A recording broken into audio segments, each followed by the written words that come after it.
Bueno, ahí iniciamos la grabación. Estaba trabajando el documento para dar la clase y digo yo, bueno, como esta clase es introductoria, la voy a hacer en una pequeña presentación. Y de inteligente se me ocurre hacerla en látex, entonces me atrasé todo. Pero bueno, por ahí me entretuve un poco porque es de mis primeras experiencias haciendo presentaciones en látex. No sé si alguno ha trabajado en látex alguna vez. ¿Sí?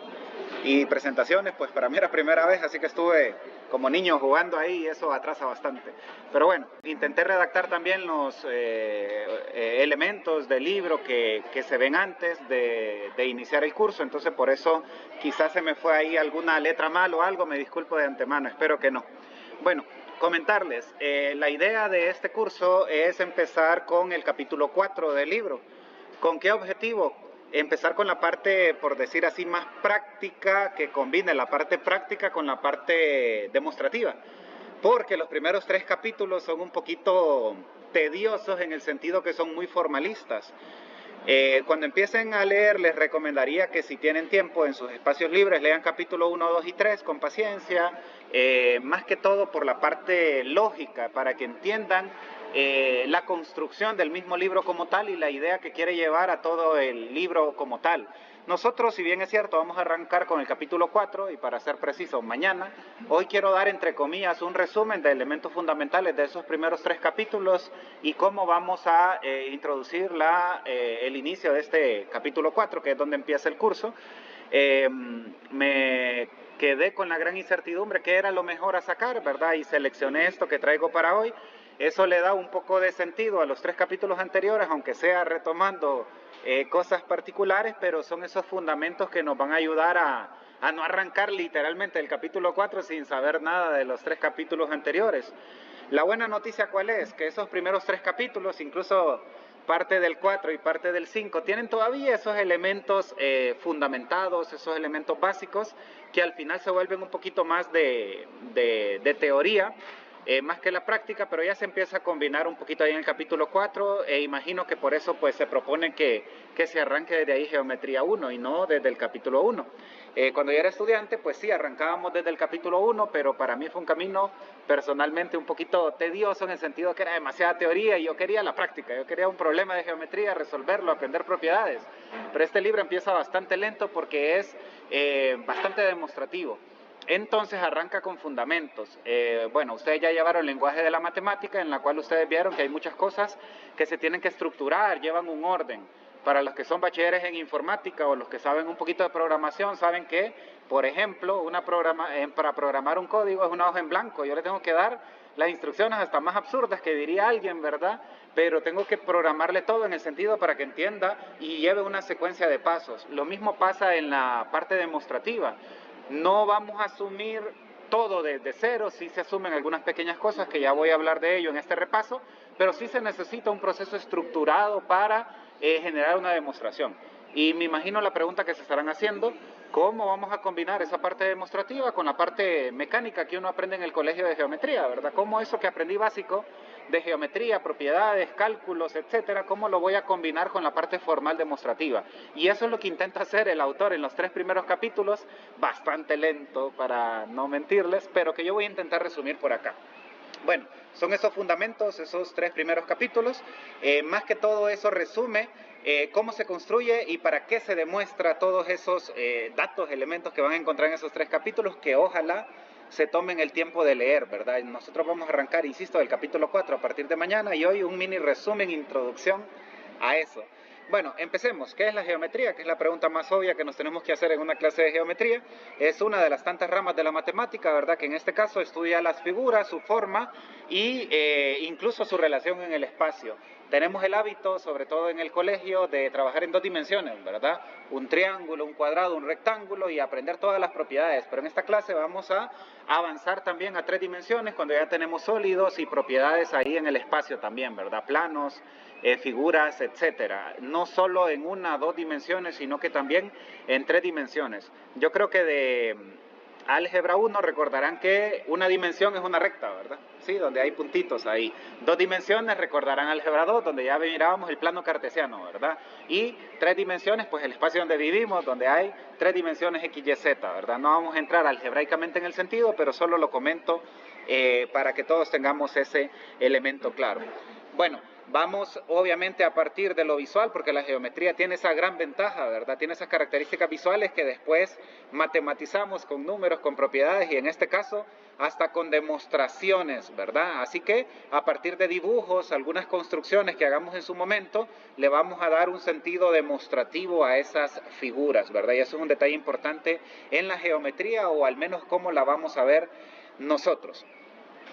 ¿Con qué tipo de geometría pues se pueden encontrar ustedes? O ya se encontraron, pero las vamos a tipificar, por decirlo así. La primera es la intuitiva, la que desde niños venimos viendo. ¿Qué venimos haciendo? Observación, viendo formas.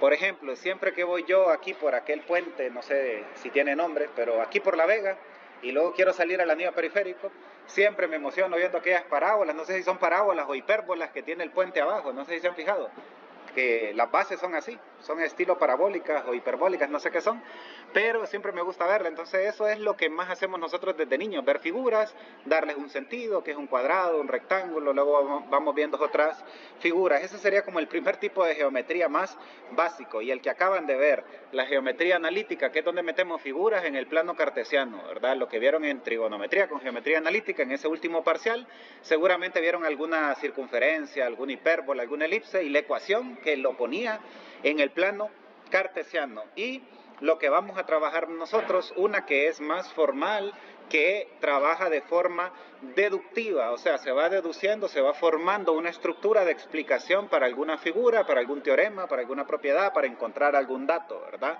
Esta parte de algunas definiciones que se van a usar, postulados, y todo esto también nos ayuda a construir teoremas, que ya voy a hablar un poco más en detalle de este último formal deductivo. Bueno, todo el curso va a tratar de eso, su próximo curso de Geometría 2 también. Bueno, ¿cómo se construye esta famosa geometría formal? Se constituye de varios elementos. Unos elementos son las definiciones. Si ustedes leen ese libro, sobre todo esos primeros 3 capítulos, van a ver algunas cosas que ya conocen, ¿verdad? Como valor absoluto, puntos en una recta numérica, pero siempre va introduciendo en el camino, en medio, muchas definiciones importantes para que nosotros tengamos un lenguaje matemático, en este caso geométrico, que nos entendamos, ¿verdad? Entonces esas definiciones van a ser muy importantes en nuestro curso para que a partir de definiciones cuestionemos algo. Ayer les decía a los estudiantes de Álgebra 1, ¿qué es un término algebraico? Lo definí, ¿verdad? Entonces ya hablábamos que tenía una constante, una variable, un coeficiente, una variable, un exponente, y ya más adelante les pregunté, ¿el número 8 es un término algebraico? Y alguien decía, no, porque no tiene variable, no tiene álgebra. Y yo les decía, cuestionen cualquier cosa primero en su definición. Para que algo sea término algebraico tiene que cumplir la definición, ¿sí o no? Tener coeficiente, variable y exponente. Entonces por ahí decían ellos, entonces el número 8 no es un término algebraico porque no tiene variable ni exponente. Y ahí yo les jugué la vuelta, molestándolos un poco también, de que hay una variable implícita ahí, ¿verdad? Que puede ser x a la 0. Entonces ahí les dije que sí lo era, pero tenía implícita la variable y el exponente. Con esto les doy un pequeño ejemplo y una pequeña idea inicial a la clase, que tenemos que cuestionar muchas cosas en varios sentidos, pero el primero en su definición. Yo no puedo criticar a alguien de racista si no cumple la definición, o si no la cumple, o si la cumple, lo es o no lo es. Obviamente hay otros parámetros para medir algo, pero uno de ellos, el más sencillo, es la definición. Ustedes me pueden criticar de buen profesor o mal profesor, primero definan qué es un buen profesor. ¿Sí o no? Si definen para usted, porque para ustedes un buen profesor es, da la clase y me la graba, y para otro es, no, él explica, no solo viene a leer. O sea, si definimos bien algo, todos vamos a caer en el hecho de definirlo como sí o como no un buen profesor. ¿Se entiende? Solo estoy dando unas ideas nada más. Otros elementos que ya son más matemáticos, no son tan de, como hace poco que mencionaba, de cultura general, entre comillas, uno más matemático son los postulados, o también llamados axiomas. De hecho hay libros, porque esto es un detalle un poquito curioso, hay libros que los diferencian, incluso los postulados de los axiomas, y hay muchos libros, la mayoría, que los trata como sinónimos, que los postulados y los axiomas son lo mismo. Ya lo voy a definir, no se preocupen. El punto es que este es un elemento de la geometría formal. De hecho, tengo una diapositiva para cada uno para explicarlo, ¿verdad?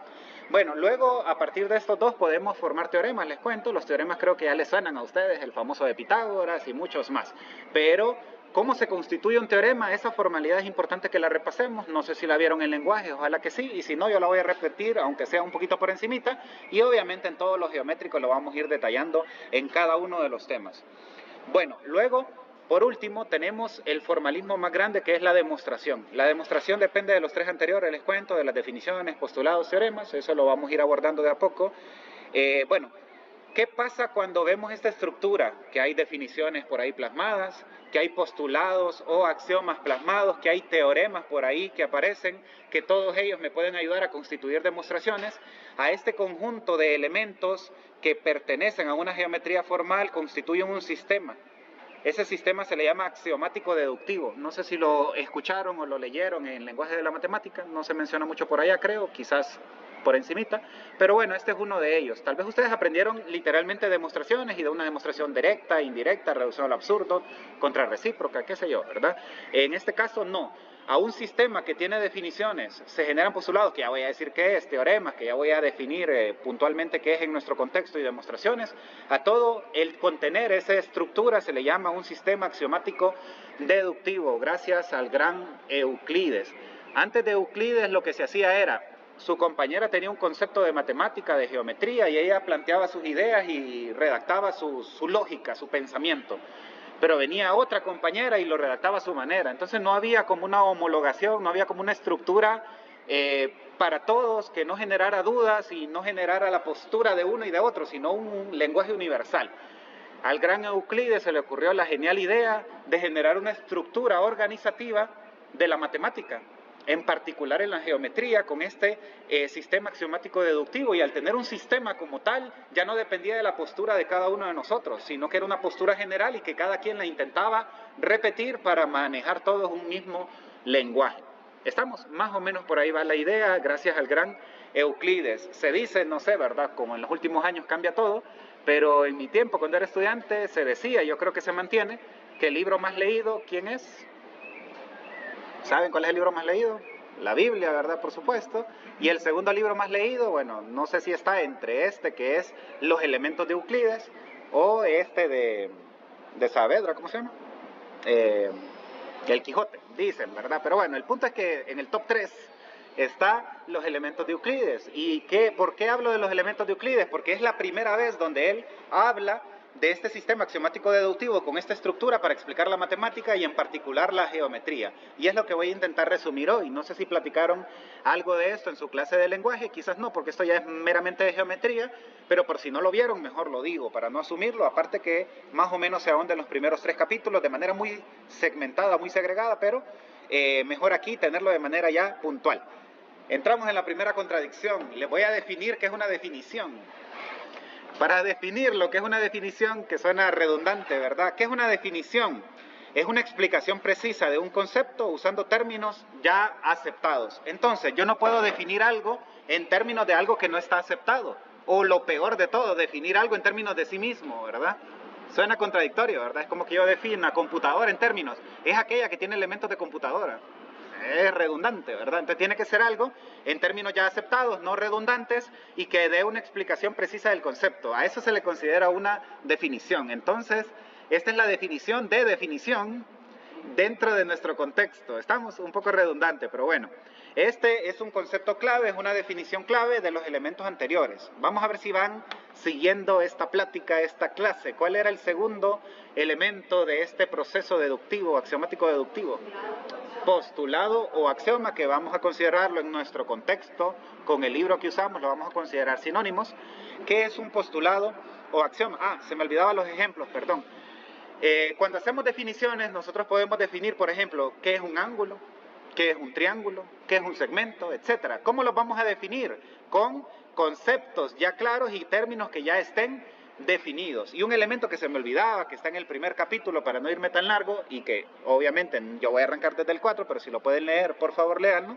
Hay términos no definidos, porque no se pueden definir dada su, no sé qué palabra usar, obviedad suena muy feo, dada su contexto, que son muy simples, no tienen ni una definición como tal. ¿Cuáles son ellos? El concepto de punto, recta y plano. La mayoría de libros, si no es que todos, no me atrevo a decir todos porque puede que alguno haya querido intentar definirlos, Pero la mayoría se ha llegado al acuerdo que el concepto de punto, recta y plano no tienen una definición.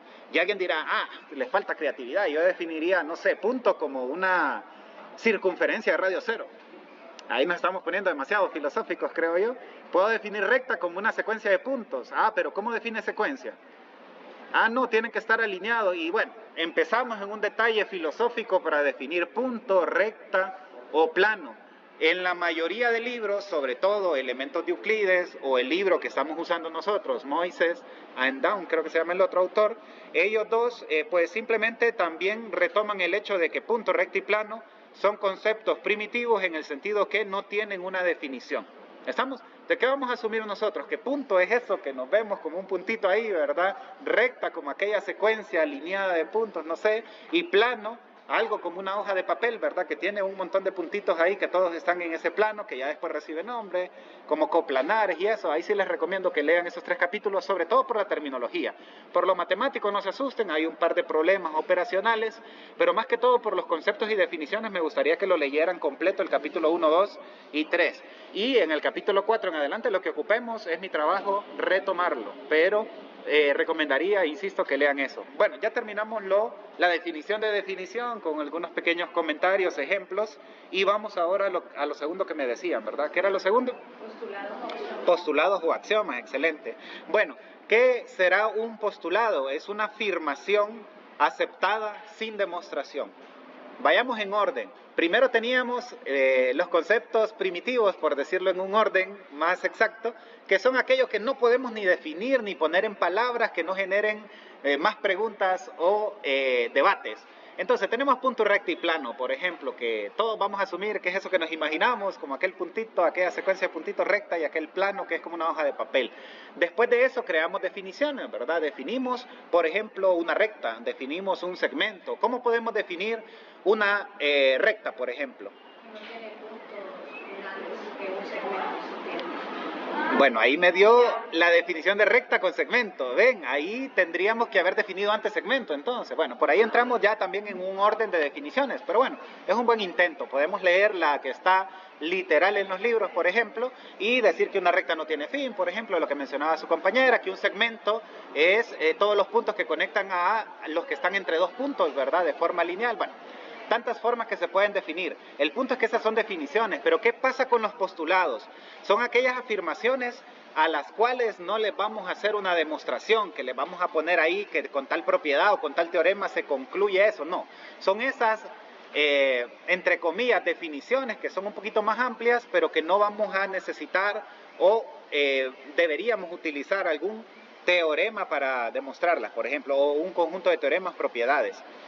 Bueno, estos postulados son una base sobre la cual se construyen otros resultados. ¿Quiénes han oído hablar de geometrías no euclidias? ¿Qué les suena o qué entienden por eso? ¿Qué han entendido por eso? El compañero que levantó la mano, ¿qué recuerda? En sus propias palabras, no se preocupe. Normalmente es una geometría que no se basa en los ciclos postulados de Euclides. Excelente. Bueno, que no cumplen, si no me equivoco, el quinto postulado. Excelente, miren que su compañero ya dio el avance al cual yo iba. Les cuento que hay varios postulados que vamos a definir. Nosotros vamos a estar dentro de los postulados que Euclides definió para la geometría, pero resulta que como esos postulados son afirmaciones aceptadas sin demostración, ¿qué pasa si yo no acepto alguna?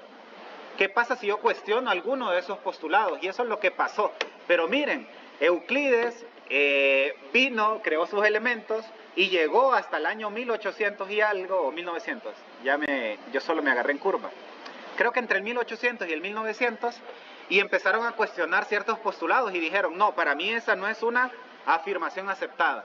Y al empezar a cuestionar estos postulados, particularmente el postulado 5, como su compañero bien lo identificó, empezaron y dijeron, bueno, si yo cambio este postulado y no lo acepto, puedo plantear un tipo de geometría diferente y ya no la que ha venido funcionando con Euclides. Y a partir de esa geometría surgieron cosas interesantes, ¿verdad? Lo que hizo Einstein, por ejemplo, utilizando geometrías no euclidias, creo que fue la hiperbólica que él usó, entre otras. Pero bueno, esa solo se lo dejo como dato curioso y que por ahí vamos a mencionar quizás más adelante. En nuestro caso, todos los postulados que se vayan mencionando no los vamos a cuestionar. ¿Estamos? Y les van a parecer sentido común, más bien para ustedes, creo yo. Cuando uno lo lee por primera vez le parece obvio que ni ocupa demostración como lo dice la definición de postulado, ¿verdad? Por ejemplo, dos puntos distintos, por dos puntos distintos pasa exactamente una recta. ¿Les parece obvio, sí o no? Tengo dos puntitos por acá, pasa una recta, ¿sí o no? Eso lo mencionábamos, ¿verdad? En álgebra 2, ¿sí o no? ¿Qué pasaba en álgebra 2? Teníamos dos puntos en la función lineal y ¿qué decíamos? Que no ocupábamos más, ¿verdad que no? Con esos dos ya podíamos construir la función lineal, al menos la gráfica. Ya para hallar la ecuación pues es otro tema, ¿verdad? Pero el punto es que solo ocupábamos dos puntitos, así que la tabla de 5 puntos no era obligatoria, era mínimo ¿cuánto? 2 puntos. Y a mí que no se me sale la parte lógica, me gusta ponerla en mis clases de álgebra, por ejemplo. En álgebra 2 les pongo, por ejemplo, en una función lineal se ocupa mínimo 2 puntos, ¿verdadero o falso? Así los alumnos me tienen que poner verdadero. Y aquí tenemos a nivel de postulado, ¿verdad? En términos de geometría. Bueno, ya tenemos los dos primeros conceptos claves, que son definición, ¿verdad? Y postulado. ¿Con cuál continuaríamos? Con un teorema, que eso ya los conocemos, pero ¿cómo se define un teorema? No sé si se han puesto a filosofar en eso, y ahorita tenemos que ser muy filósofos matemáticos para combinar esa parte de definiciones, conceptos y cómo irlos utilizando para construir una idea más grande.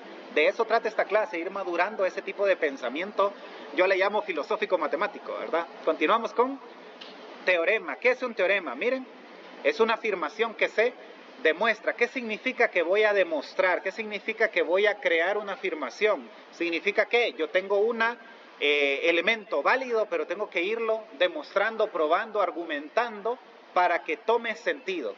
Por ejemplo, si ahorita a ustedes les doy un teorema y ustedes no saben si es un teorema 100% válido, tendrían que buscar un razonamiento, una demostración para llegar a ello. De hecho, les cuento, de hecho quiero hacer un coloquio, tal vez ustedes me ayudan en eso, bueno, aunque no es de geometría, es de teoría de números, pero bueno, hay un problema que se considera el más antiguo de la matemática, es un problema de teoría de números que tiene que ver con los números gemelos, que tiene que ver con los números,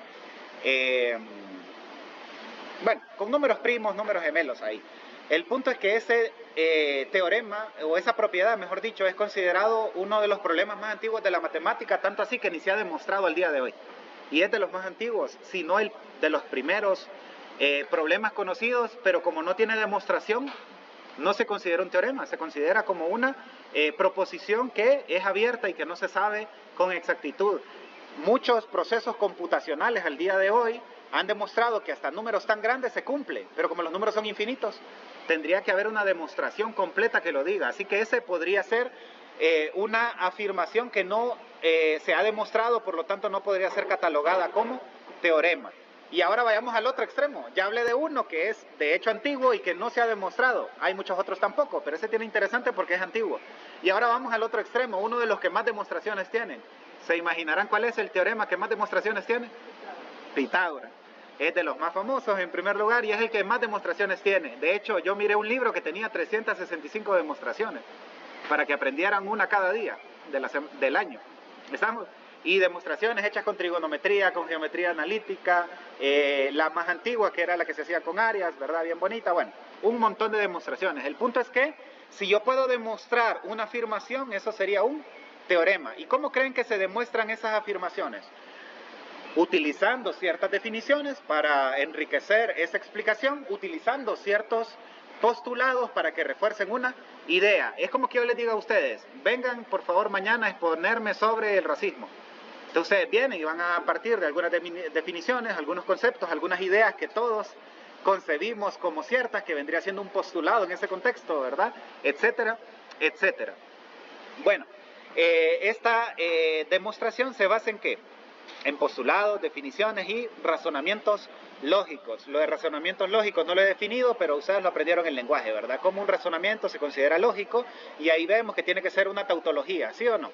Tiene que ser una tautología, ¿verdad? Para que sea un razonamiento lógico. Tiene que ser una tabla de verdad con todos B, si no, no funciona, ¿verdad? Para que sea un razonamiento lógico que me lleve a una demostración. Un ejemplo claro, si a mí me dicen los ángulos opuestos por el vértice son congruentes, esa es una definición, ¿es un postulado o es un teorema? Es un teorema porque lo puedo demostrar a partir de postulados, lo puedo demostrar a partir de ciertas definiciones. ¿Estamos? No hemos llegado a eso, por supuesto, no se preocupen.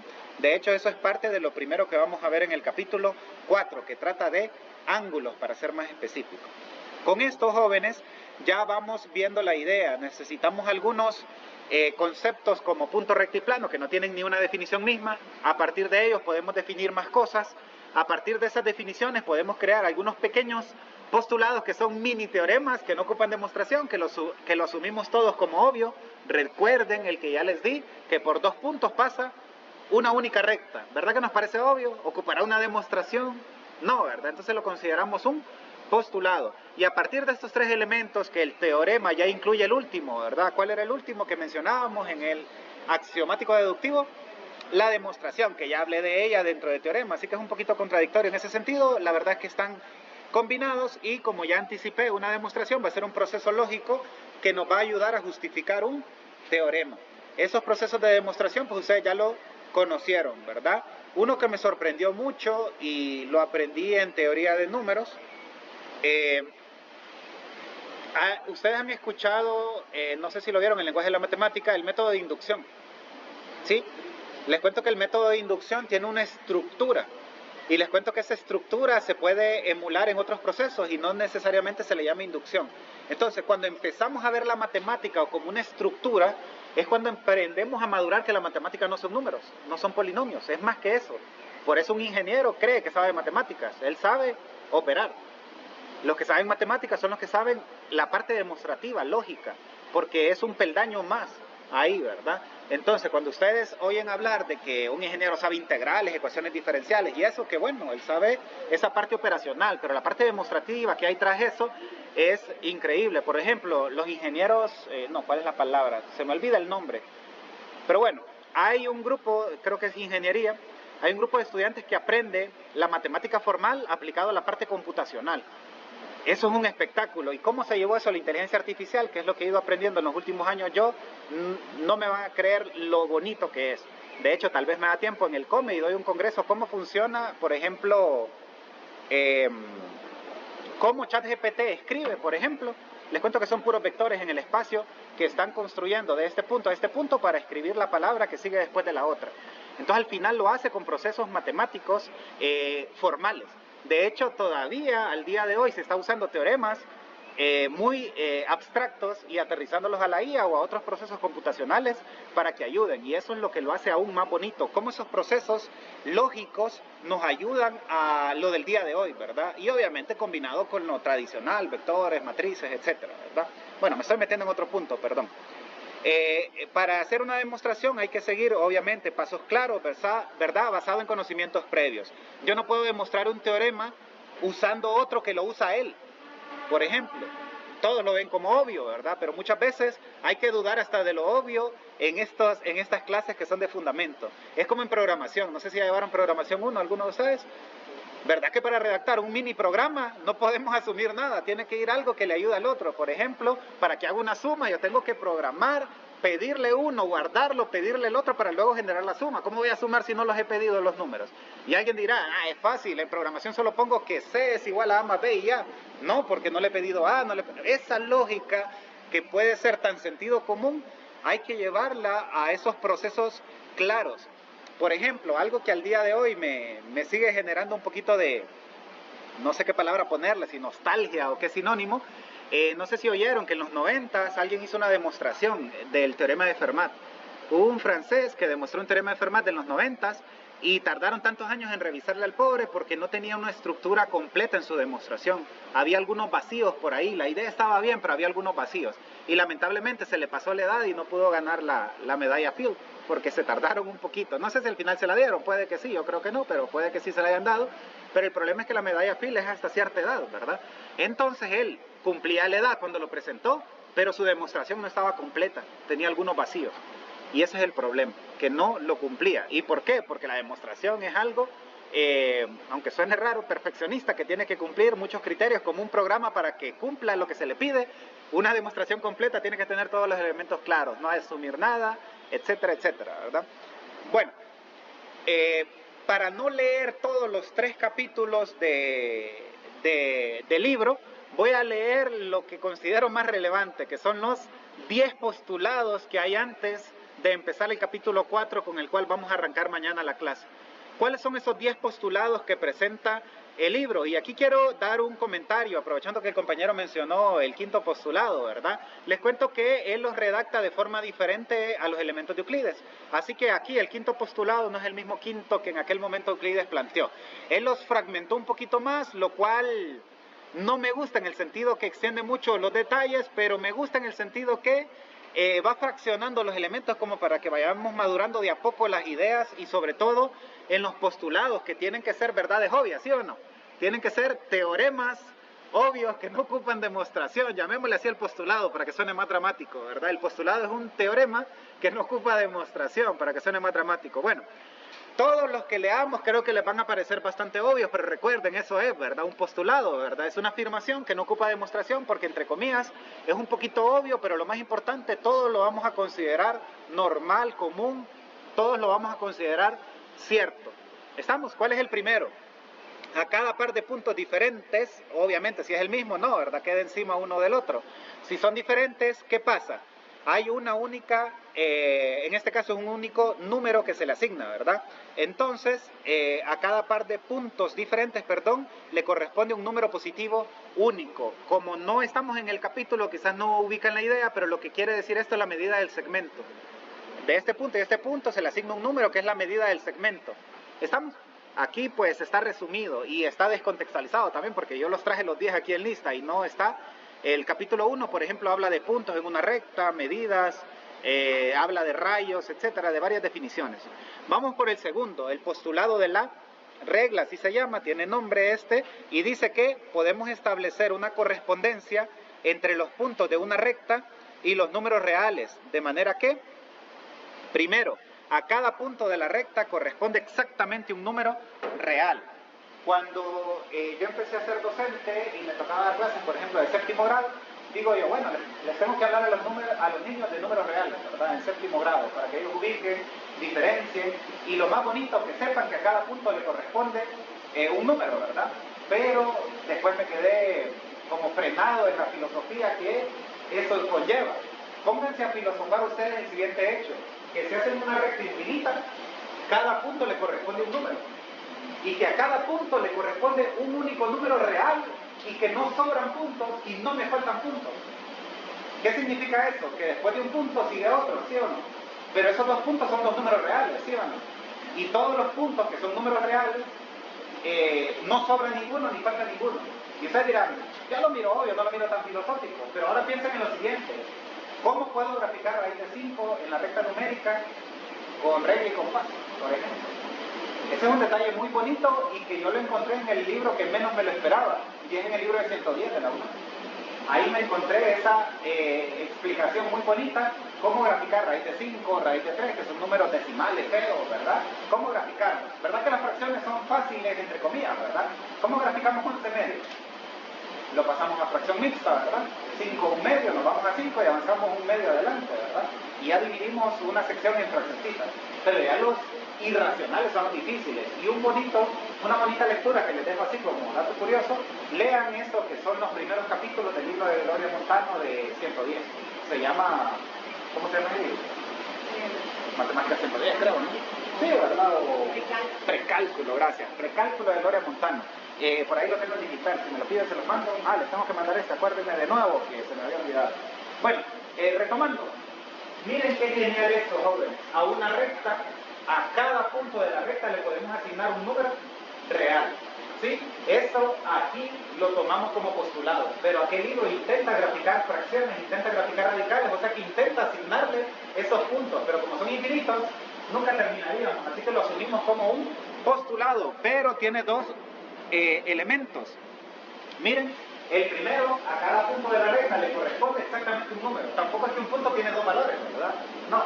Y el segundo, a cada número real le corresponde exactamente un punto de la recta, que sería como el recíproco, ¿verdad? A cada punto de la recta le corresponde un número, o a cada número le corresponde un punto de la recta, ¿verdad? Es los dos puntos de vista. Y el tercero, que se me estaba olvidando, perdón, la distancia entre dos puntos cualesquiera es el valor absoluto de la diferencia de los números correspondientes. Eso lo aprendimos en matemáticas generales, ¿sí o no? ¿Cómo llamamos la distancia de 5 a 7? restándolo los dos, ¿verdad? ¿En qué orden? Cualquiera si le pongo valor absoluto, o el mayor menos el menor. ¿Estamos? Aquí me lo dice restándolos y valor absoluto para que siempre me dé positivo. ¿Estamos de acuerdo? Listo, entonces ahí tenemos ya el postulado 2, ¿verdad? Vamos ahora al postulado 3 y 4. Bueno, el 3 dice que si tenemos dos puntos, bueno, ahí el libro en los primeros capítulos nos dice que le podemos dar letras mayúsculas, ¿verdad? P, Q, R, y se intenta usar las minúsculas para las medidas, ¿verdad? Pero bueno, eso lo vamos a ir nosotros adecuando según el momento, sobre todo vamos a empezar con ángulos, entonces por ahí vamos a tener un poquito de cuidado. Bueno, tenemos dos puntos llamados P y Q de una recta. Se puede escoger el sistema de coordenadas de manera que la coordenada de P sea 0 y la coordenada de Q sea positiva. ¿Qué significa? Que si a mí me dan dos puntos, yo puedo reescribirlos, reordenarlos, posicionarlos, uno en 0 y el otro en un valor positivo. ¿Con qué sentido? Para encontrar la medida. Yo sé que ahorita lo ven ustedes como qué cosas más innecesarias, ¿verdad? O yo he hecho cosas más difíciles de calcular. Bueno, sí, pero recuerden que estos son fundamentos que no quise asumir y que estamos leyendo y que de hecho nos vamos a adelantar hasta el capítulo 4. Todavía aquí voy para el capítulo 1, les cuento. Que están estos postulados. No, creo que sean ya entre mis dos, creo. No estoy seguro. Pero bueno, dados dos puntos P y Q de una recta, se puede escoger un sistema donde a P lo ponga en 0 y a Q lo ponga en un valor positivo. Esto vinculándolo con la recta numérica, ¿verdad? Bueno, postulado 4, el postulado de la recta. Dados dos puntos distintos, obviamente, para que uno no esté encima del otro, cualquiera, hay exactamente una recta que los contiene. Este es el que di como ejemplo, ¿verdad? En la definición de postulado, ¿se acuerdan? Un ejemplo de postulado era que de dos puntos pasaba una recta, y ese es el que asumimos todos, obvio, lo aprendimos en álgebra 1, que con dos puntos ya hacíamos la recta, ¿sí o no? Y no nos preocupaba. ¿Qué pasaba cuando nos daba 0,0 el intercepto en x y en y? Ya me estoy metiendo en álgebra 1, ¿ya? ¿Qué pasaba cuando el intercepto en x era 0,0 y el de y también era 0,0? ¿Podíamos graficar? No, ¿verdad? ¿Y qué hacíamos entonces? Dábamos otro valor a x para hallar otro y, o sea, hallar otro punto y pasar la recta, ¿sí o no? Miren qué bonito cómo se vincula esto, pero este es el formalismo como tal. Bueno, vamos al postulado 5. Esta presentación obviamente se la doy en PDF después, ¿verdad? No se preocupen, pero bueno, siempre es bueno que hagan anotaciones de elementos que no están en la presentación. El postulado 5 tiene dos características o dos elementos a mencionar. El primero es, todo plano contiene al menos 3 puntos que no están alineados. Imagínense 3 puntos que no están alineados. Si están alineados, no, ¿verdad? No en un plano, o no se podría formar un plano con ellos. Pero imagínense 3 puntos diferentes. Ahí se forma un plano. Y aquí viene algo que no sé si lo sabían. Una mesa de 3 patas es más estable que una mesa de 4 patas. ¿Sabían eso? ¿Por qué? Por este postulado. Porque los 3 puntos me van a definir el plano. Entonces, si ustedes tienen una mesa de 3 patas, que no sé si las han visto, son poco comunes. Hay una chiquita redonda de 3 patas. ¿No las han visto? Bueno, si las han visto, prueben, la verdad que esas son súper estables, ¿verdad? A menos que le hayan puesto una mala medida de las patas, ¿verdad? La base va a ser muy buena. Si le ponen la misma medida, también la base donde uno pone las cosas va a ser muy buena. Pero cuando es de 4 patas, no. Porque siempre alguna posiblemente se salga del plano de las otras 3. Entonces siempre hay un pequeño desequilibrio, a menos que se acomode bien, que tenga buenas medidas y todo, por ahí pueden quedar en un mismo plano, pero ahí viene ese detalle bonito. 3 puntos no alineados me definen un plano, ese plano que los contiene a los 3, por eso una mesa o una silla de 3 patas, aunque no parezca, va a estar más estable que una de 4, porque la cuarta puede que no pertenezca al mismo plano de los otros 3. Bueno, estamos filosofando, pero bueno, la verdad esta clase tiene mucho de eso y sobre todo los primeros 3 capítulos. Y el segundo elemento, que sería una forma diferente de verlo, el espacio contiene al menos 4 puntos que no están en un plano. ¿Qué significa eso? Bueno, lo leemos de nuevo. El espacio contiene al menos 4 puntos que no están en un plano. O sea, que cuando ustedes definen el espacio, porque ahorita esto es como en, esto es por decirlo así, como en 3D, y esto es como, esto es como en 2D, definir un plano, y esto es para definir el espacio. Para un plano yo solo ocupo 3 puntos. Es como que hagan 3 puntos en la hoja de papel, ese es el plano que contiene esos 3 puntos. Pero ¿qué pasa si hacen un punto arriba? Ya nos salimos de 2 dimensiones y nos metemos a 3 dimensiones. Y eso es lo que quiere decir esto.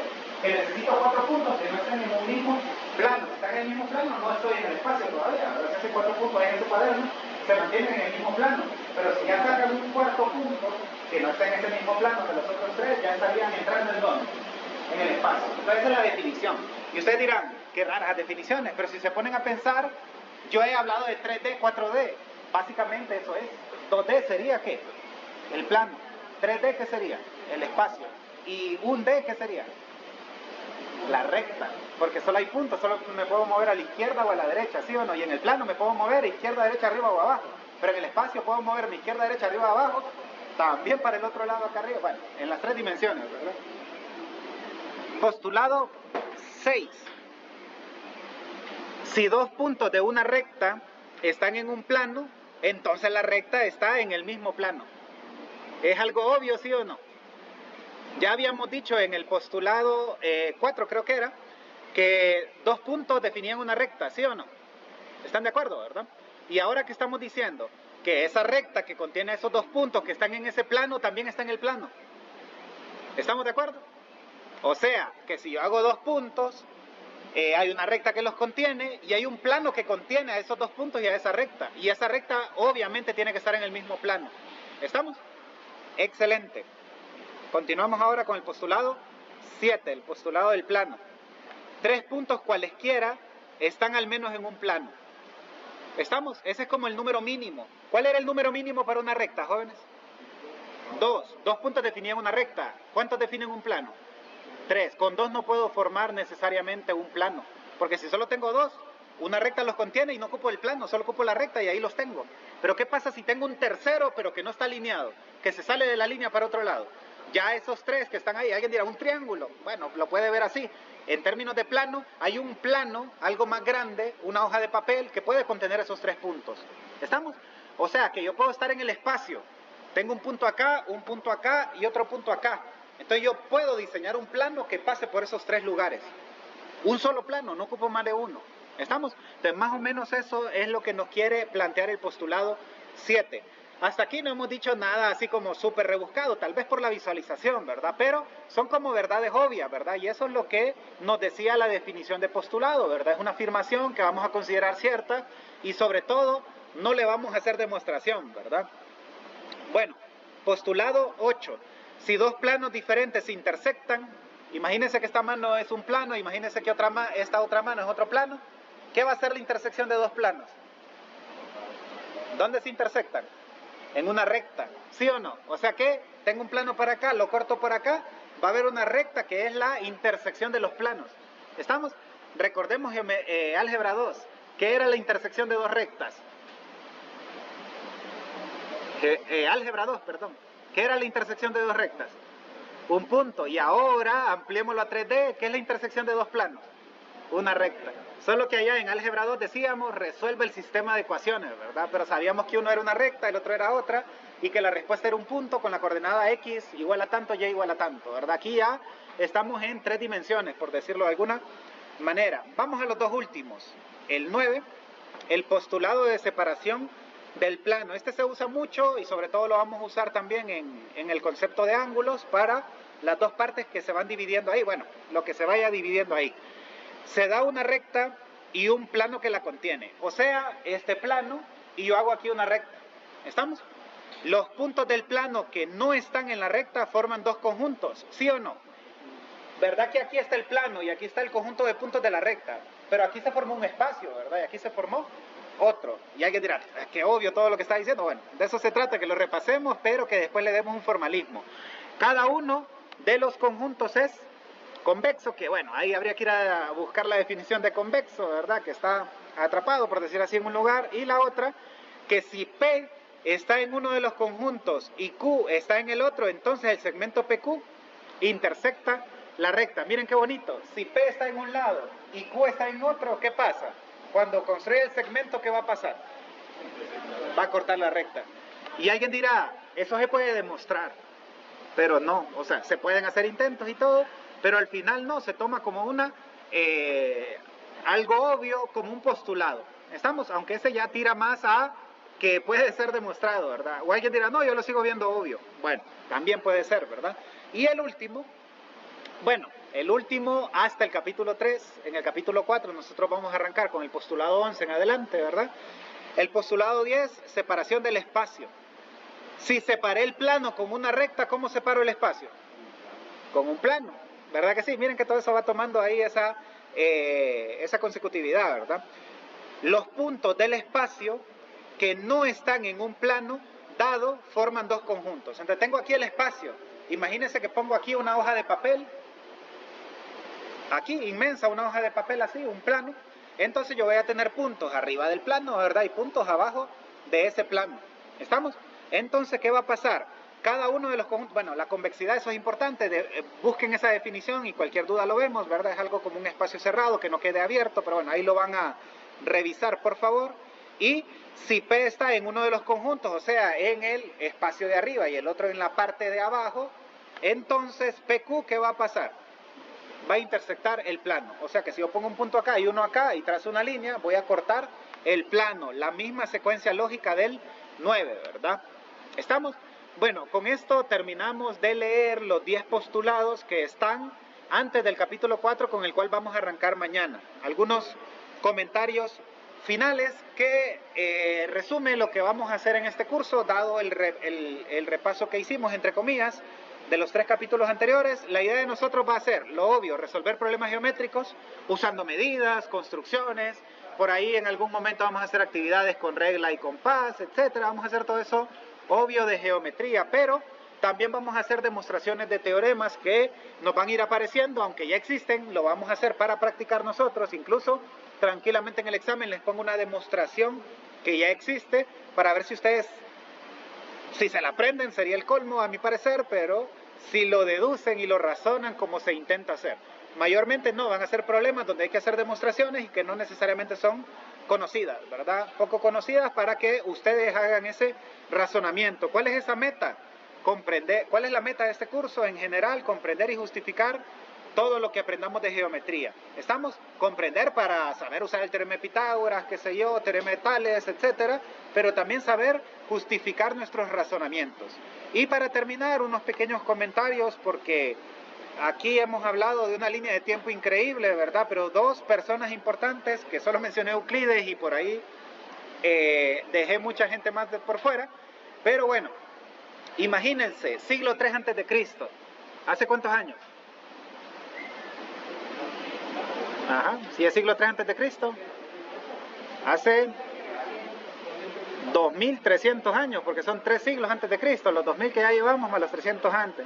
Imagínense que Euclides empezó a hacer estos elementos y los seguimos usando hasta el 1800 y algo, sin complicarnos mucho la vida. Bueno, siempre un matemático que otro por su lado quizás estaba haciendo cosas interesantes, pero se empezó a formalizar algo diferente a lo de Euclides hasta el siglo XIX y XX con Hilbert, que fue uno de los primeros en formalizar una matemática no euclidea, y una de ellas pues que empezó a usar después Einstein para la teoría de la relatividad, ¿verdad? Que explicaba mejor eso. Pero bueno, ¿qué tenemos de interesante en Euclides, que sentó esas bases de la geometría euclidea en su obra Los Elementos? El que les digo yo que está en el top 3 de libros más leídos, ¿verdad?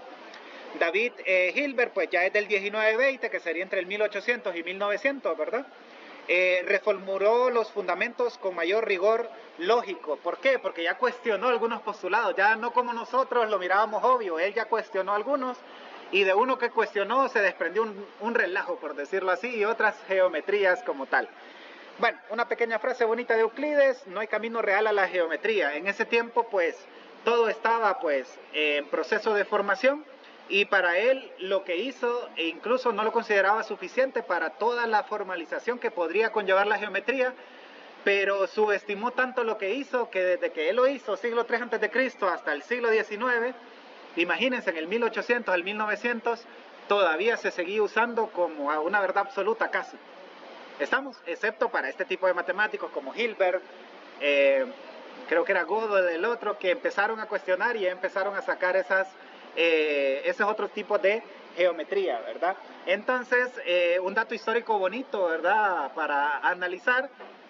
Y qué bueno que estos cuestionamientos de las cosas nos lleven a cosas más interesantes. Por ejemplo, o sea, haciendo un paréntesis que siempre me gusta hacer, George Cantor, no sé si han oído hablar de él. No, bueno, George Cantor viene al final del 1800, inicio del 1900, y él dice que el infinito había que analizarlo más, y empezó a analizar y empezó a visualizar que había infinitos más grandes que otros infinitos. qué? Me imagino que eso sí lo han escuchado, ¿verdad? Y cómo cuestionar lo obvio nos puede llevar a cosas más grandes. Esa es la idea con la que quiero que se vayan a nivel de dato curioso. Bueno, aquí